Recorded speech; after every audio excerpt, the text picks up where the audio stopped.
Description et symbolisme de l'image miraculeuse de Notre-Dame du Perpétuel Secours. Si, par le Saint-Suaire, nous pouvons contempler le visage de notre Seigneur,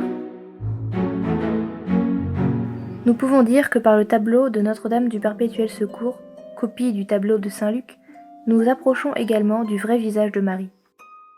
Le tableau est une peinture sur bois qui n'a guère que 50 cm de haut et 40 de large.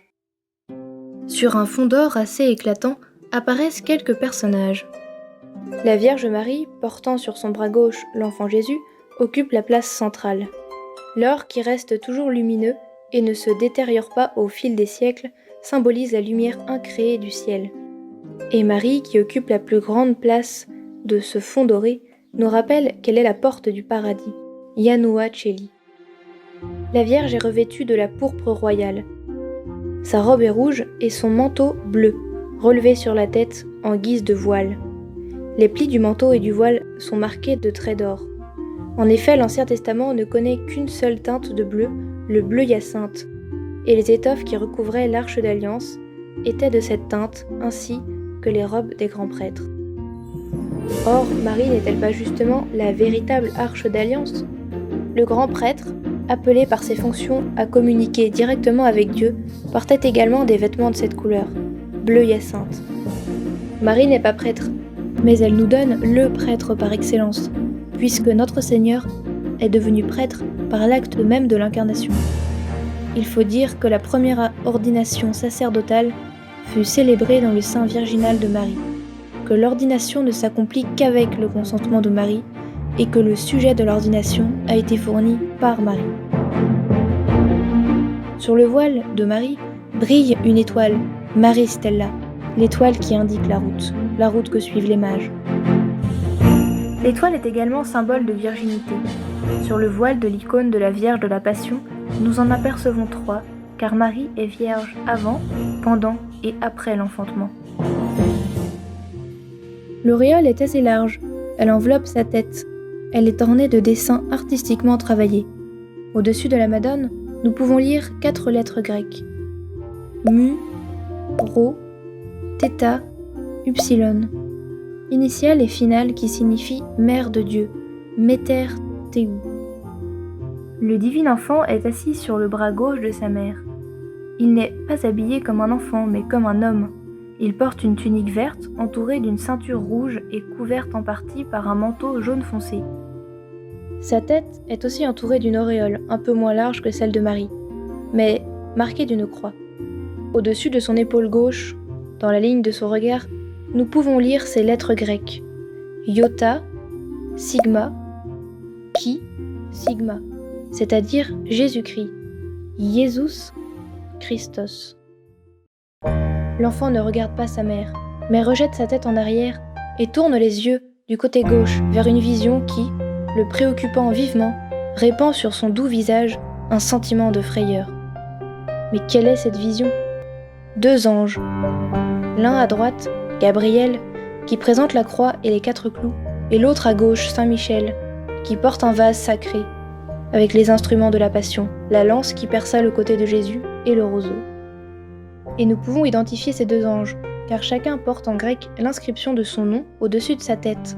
À droite, Omicron, Alpha, Rho, Gamma, pour l'archange Gabriel, O Archangelos Gabriel, dont le nom signifie Dieu est ma force, et à gauche, Omicron, Alpha, Rho, Mu, pour l'archange Saint Michel, O Archangelos Michael, dont le nom signifie qui est comme Dieu. Et c'est toute l'histoire du salut qui est résumée par la présence de ces 2 esprits célestes, Gabriel, l'ange de l'incarnation, et Michel, l'ange de la victoire sur le démon.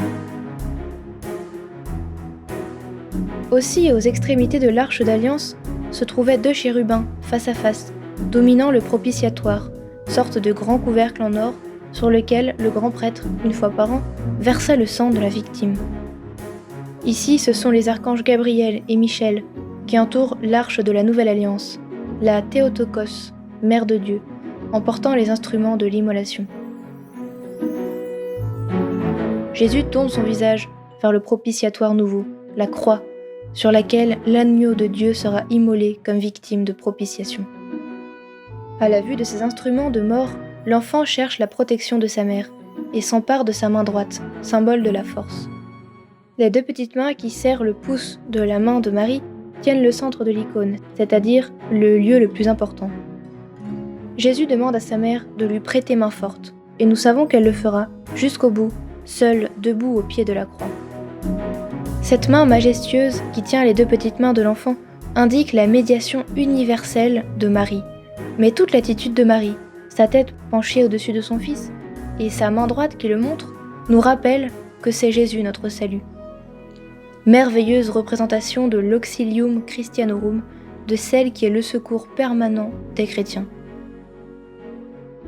Mais ce qui caractérise surtout ce tableau, c'est le visage de la Madone, dont l'expression est parfaitement en rapport avec la scène que nous venons de décrire. Dans le regard de Marie, dirigé vers ses assistants, comme toute sa physionomie, on sent je ne sais quelle indéfinissable et douce tristesse, mêlée à une tendre compassion.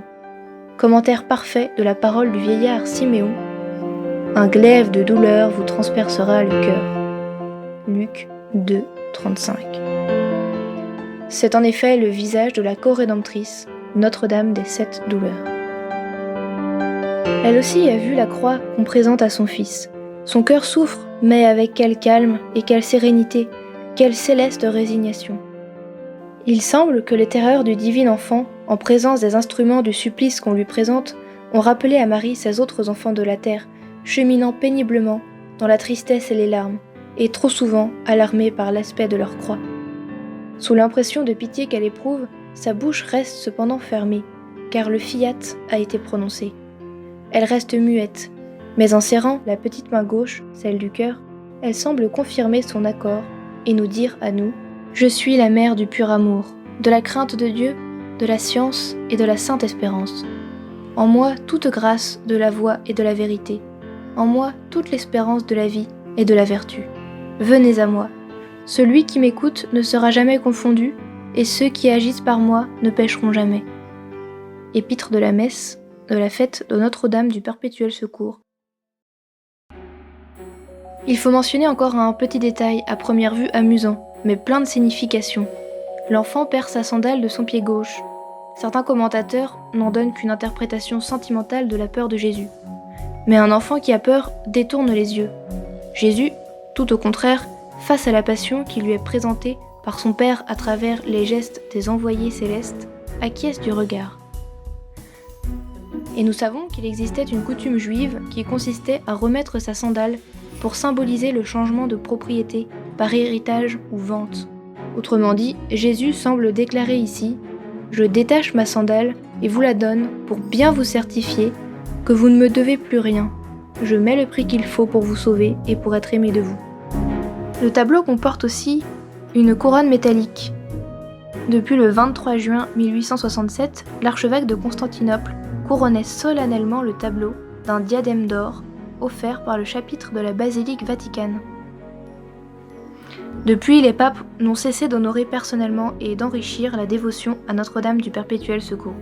Par exemple, Pie XII, après la cérémonie de canonisation de Sainte Maria Goretti, offrit à sa maman, présente à la canonisation de sa fille, un précieux cadre en argent représentant Notre-Dame du Perpétuel Secours.